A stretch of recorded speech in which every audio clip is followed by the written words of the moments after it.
my god! Tapi bohong. Aku hanya memikirkan satu peraturan penting. Kenapa kau lakukan hari ini kalau kau bisa melakukannya besok? Hahaha. Few moments later.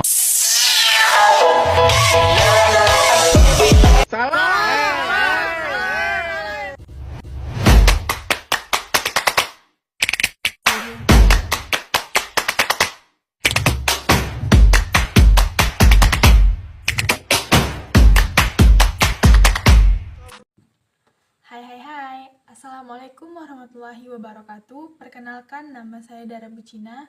Saya berasal dari Fakultas Usuluddin Adab dan Dakwah dengan Prodi Komunikasi Penyiaran Islam. Di sini saya akan membahas tentang sejarah perkembangan bahasa Indonesia dengan judul Bahasa Indonesia sebagai Bahasa Internasional.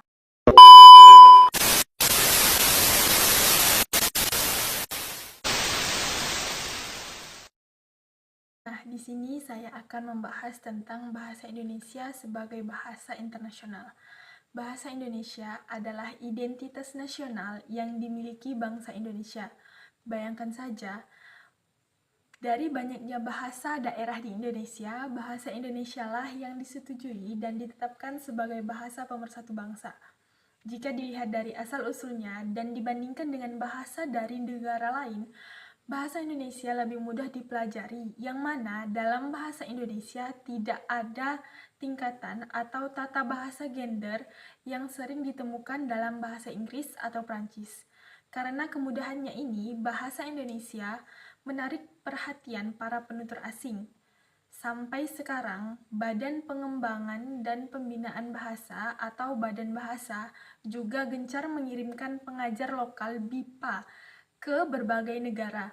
Selain itu, para penutur asing belajar bahasa Indonesia disebabkan karena bahasa Indonesia memiliki keinginan untuk mengetahui budaya Indonesia. Keinginan dapat berbicara dengan orang Indonesia tanpa terkendala bahasa dan keinginan untuk membangun dan mempererat hubungan persahabatan antar bangsa. Namun, tantangan dalam menetapkan bahasa Indonesia sebagai bahasa internasional masih ada. Dilihat dari kehidupan penutur asli orang Indonesia yang sudah mengikuti arus modern yang mengakibatkan rakyat Indonesia lebih memilih belajar bahasa asing yang lebih keren. Nah, rendahnya pengakuan dari penutur asli dan masih banyak sikap pesimistik terhadap bahasa Indonesia menjadi hambatan tersendiri dalam menjadikan bahasa Indonesia sebagai bahasa internasional.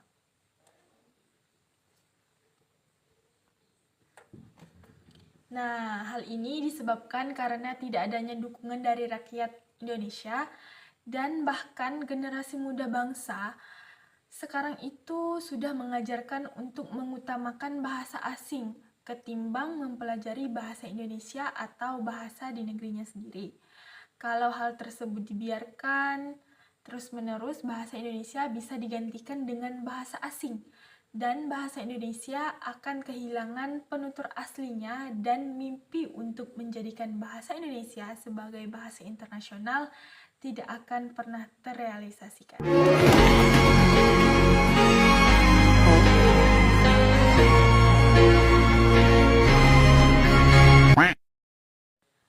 Nah, itu tadi pemaparan dari saya tentang bahasa Indonesia sebagai bahasa internasional.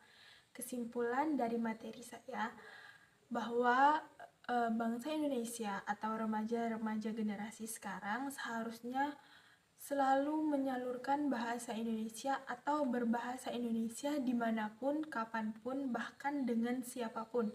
Karena dari banyaknya bahasa-bahasa daerah yang lain, bahasa Indonesia lah yang dipilih menjadi bahasa pemersatu bangsa Indonesia.